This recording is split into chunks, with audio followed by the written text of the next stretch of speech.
watu wangali wakiuliza, endapo itakuwa kama ilivyo kwenye msimamo wa makundi ligi ya mabingwa barani Afrika, vipi kuhusu viwango vya ubora vya Simba na Yanga, kwamba nani atakuwa juu ya mwenzake? Hakika ni swali ambalo zuri, lakini tueleze wazi kabisa kwamba ni mapema mno kuuliza kuhusiana na hilo. Ni mapema kwa sababu katika viwango vya CAF pointi hupatikana kwenye hatua ya makundi kweli ligi ya mabingwa barani Afrika na kombe la shirikisho, lakini ni baada ya kuhitimishwa kwa mechi 6 za hatua ya makundi ndipo hapo kila timu itakuwa imejua tayari imeshapata pointi ngapi, na kisha zile zinazoendelea robo finali, nusu finali, finali mpaka bingwa, michuano itakapokamilika zitakuwa nazo zimejua zimehitimisha msimu zikiwa na pointi ngapi, kwa sababu michuano ya ligi ya mabingwa barani Afrika, kombe la shirikisho barani Afrika, hatua ya makundi ndio ambayo huwezesha timu kupata points, na viwango hivyo huangaliwa kwa misimu mitano kama ambavyo tumeshazungumza mara kadhaa. Lakini ikitokea kwamba kile kilichopo sasa kwenye hatua ya makundi basi kikaishia hivyo hivyo mpaka mwishoni mwa hatua ya makundi, maana yake kabla hata ya kwenda katika fainali na bingwa kujulikana, tayari wananchi Yanga watakuwa wamewapiku watani zao wa jadi Simba kwa viwango vya ubora CAF. Ni kwa sababu gani? Lazima tuangalie kwanza orodha iko vipi. Hivi sasa katika klabu 10 bora barani Afrika, Tanzania imebahatika kuwa miongoni mwa mataifa mawili tu yenye klabu zaidi ya moja katika top 10. Nyingine ni Misri yenye timu 3 ambazo ni Al Ahli, kuna Pyramids na Zamalek.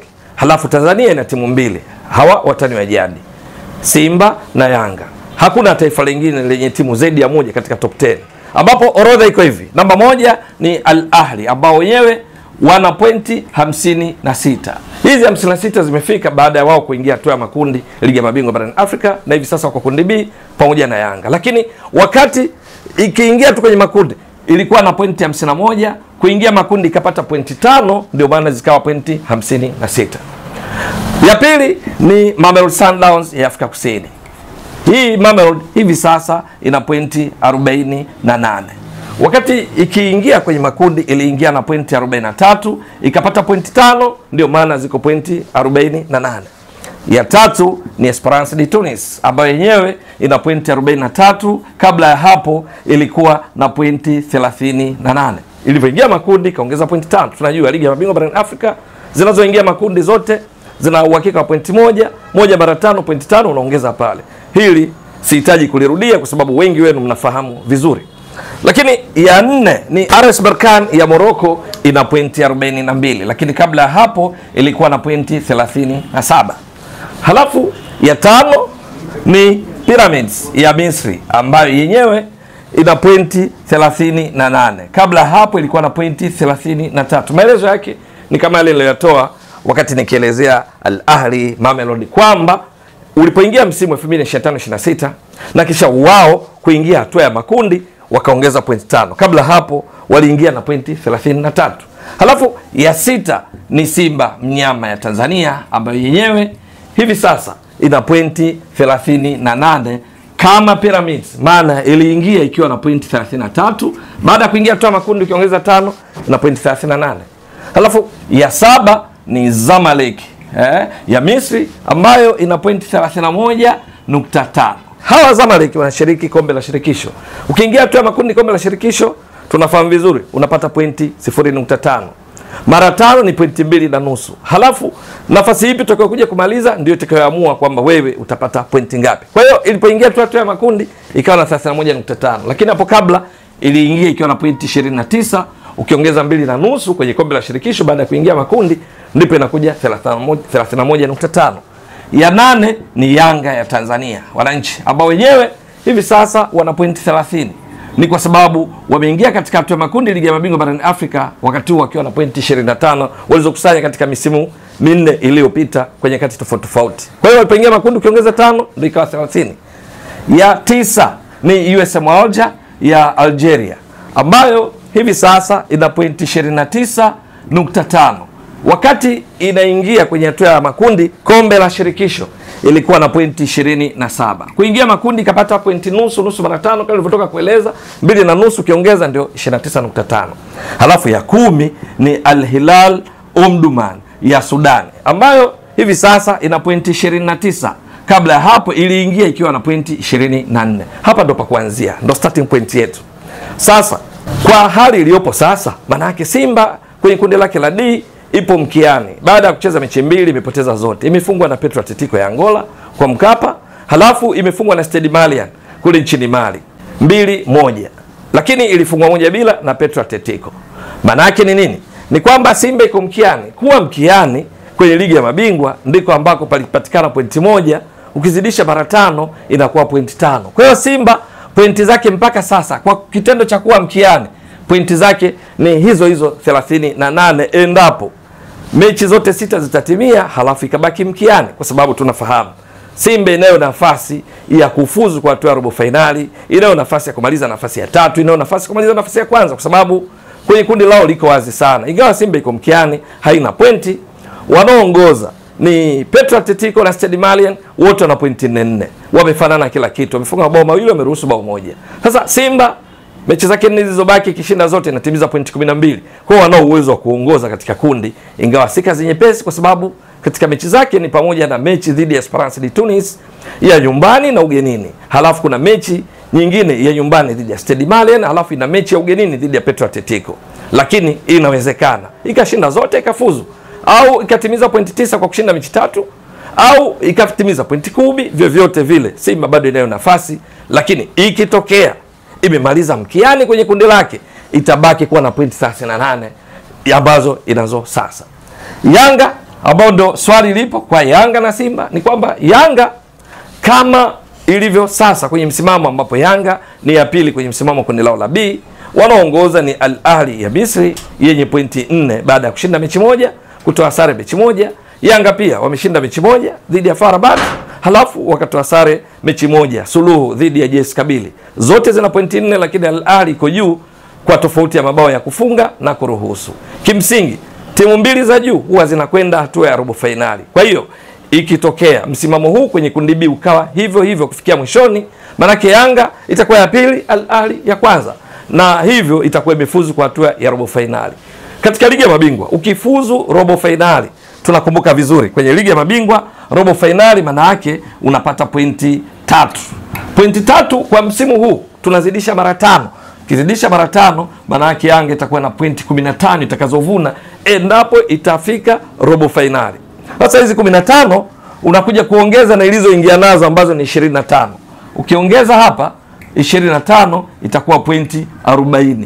Ala, kumbe ikitokea hali ya msimamo kwenye makundi ikaisha ndio hivi hivi, maana hiyo ni ya kufikirika, kwa sababu bado mechi 4, ni mapema mno kuzungumzia hilo. Lakini ikitokea kulingana na swali ni kwamba Yanga itakuwa na pointi 40, Simba itakuwa na pointi 38. Na sababu hiyo Yanga itakuwa imeipiku Simba kwa viwango vya ubora, kwa sababu itakuwa na alama nyingi zaidi kuliko Simba. Hivi sasa Simba ya 6. Ikitokea hivi maana yake Yanga yenye pointi 40 itakuwa juu ya Simba. Na kwa position ipi itategemea sasa na timu nyingine. Kwa hali iliyopo kwenye hatua ya makundi mpaka sasa kwenye kombe la shirikisho, USM Alger inaongoza kwenye kundi lake la kwenye kombe la shirikisho, ambapo ikifuzu kwa hatua ya robo finali, kwa sababu iko miongoni mwa timu mbili za juu kwenye kombe la shirikisho, unapata pointi 2 ukifuzu robo finali. Hapa tunazungumzia robo finali kwa kumaliza miongoni mwa timu mbili za juu. Pointi zinazopatikana huwa ni 2 kwenye kombe la shirikisho. Sasa 2 kwa msimu unazidisha mara 5, itakuwa pointi 10. Kwa hiyo hizi 10 unaongeza kwa USM Alger ambayo hivi sasa ilipoingia USM Alger iliingia na pointi 27, ukiongeza 10 zinakuwa 37. Wao hawawezi wakawa tishio kwa Simba, hata kama Simba itamaliza mkiani kwenye kundi lake, kwa sababu idadi ya pointi atakaomaliza pindi wakiishia robo finali hazitafikia idadi ya pointi walizonazo Simba ambazo ni 38. Nadhani nimeeleka vizuri. Lakini kuna timu nyingine ya chini kama Al Hilal Omdurman.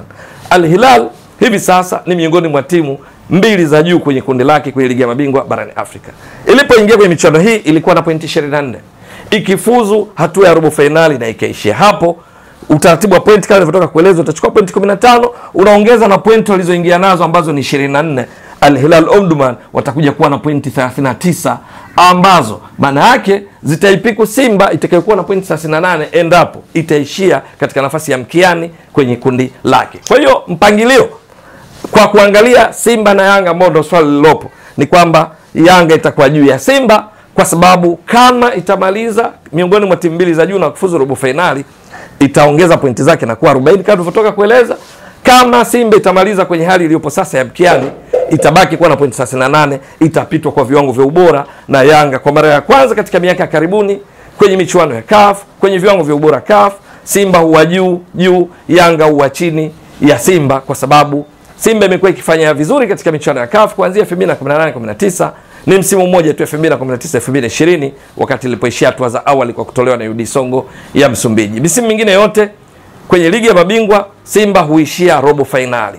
Kwenye kombe la shirikisho iliishia robo finali msimu wa 2021-22, lakini msimu uliopita 24-25 Simba ilikwenda mpaka finali. Sasa taarifa hizi ni tahadhari kwa Simba kwamba hiyo sehemu mojawapo ya kuwa motivate, kwamba kumbe wakizubaa kwenye kundi lao wakaishia kuwa kwenye nafasi waliopo sasa, maana yake wataipa fursa Yanga, watani zao wa jadi, kuwapita kwenye viwango vya ubora CAF, ikiwa ni miongoni mwa athari zitakazowakumba. Athari nyingine ndio kubwa zaidi, kwamba hawatafuzu hatua robo finali ambayo kila mara wamekuwa wakiishia katika ligi ya mabingwa, na kwamba mipango yao ya kwenda walau nusu finali na finali ikibidi itakuwa imekwama endapo atamaliza mkiani.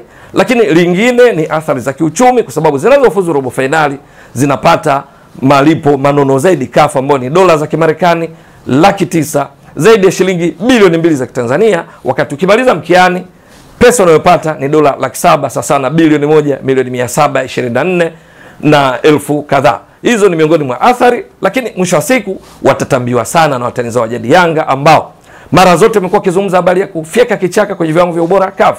Sasa Simba wakiendelea kuwa mkiani, Yanga wakiendelea kuwa miongoni mwa timu zinazofuzu robo finali, maana yake hicho kichaka kitakuwa kimefyekwa kweli. Jonathan Soa, Morris Abraham, Eli Mpanzo Kibisawala, Yakub Suleiman, Shomari Kapombe wako tayari kuona watani zao wa jadi Yanga wakiwapigo. Sasa hiyo iwe sababu kwao kurekebisha mambo, kupindua meza kibabe katika mechi 4 zilizobaki kwenye hatua ya makundi, kuhakikisha wanafanya vizuri ili kusonga mbele kwa hatua ya robo finali. Walishawahi kufanya hivyo msimu wa 2023.